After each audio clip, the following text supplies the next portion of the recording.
واحد من بني بهلول والله لا وكذا قال انا بسيرك بس قالوا من سهل شيء تبيع لها قال انا بسيرك بس عليها قال ادي تامن قال تجي 8 رجع قال العسكري روح يتقدم ان هذا دوله ما تضحكوا ايام عديده لا تفكر لا شغلتني انت وحقك المعزه هذا كان ماشي المنا وانت هاي شغلتني قلدك الله تدي في السنه تدي في 700,000 حق الطاحن وحق السري بيتدي مازن وانت قد يديك تحت شهر قالتني شغلتني ايوه رجعنا مفتهم قال على الباب شغلتني ما يسمع انا قبيت ادسمها لا الحمد لله اسمع انت شوف هذا اليوم في دوري انتصارات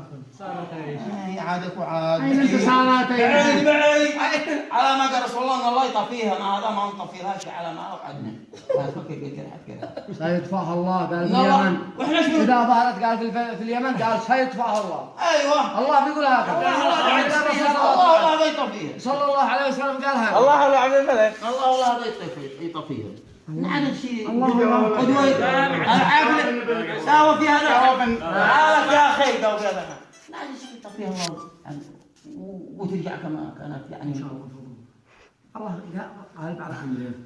انما امره اذا اراد شيئا ان يقول كن فيكون شريف بطل التخديرات قال رسول الله قال كل يوم هو اشوع وهذا السنه عشري اشوع من الثاني كاد احنا في جحر الحمام الله بيقول في كلمه حكم كتابه ان بعد العسر يستهذا ويعود اليه مش وعدي ولا وعد إنا وانت بدون يحمد الطريق والسبوة والطرات على كله وتنزل لا صعد على الجرف وكما دخل صنعاء يطرقني بهانا الدربعي حق البيت ب40,000 قريبه وشي ينجحوا ايش بدك احنا لو شلنا ما الامارات خال احمد وتعبوا بنزين خال احمد لو شلنا الامارات السعوديه هنا داخل عندك استحلال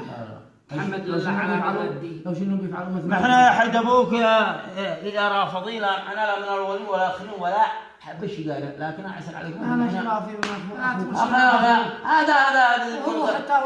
وين الامارات ايش عايزين يسفروا بنا سبحان الله تصور هذا ايش عايز يسفروا بنا ايش بيسفروا شمسوا بالنسوان يظهروا مظاهر شد اللي حقيناه ولا السوق الله يكشف فوقها مش قادر لها قدم على الخليج هذا كف بيدون لا بتهزم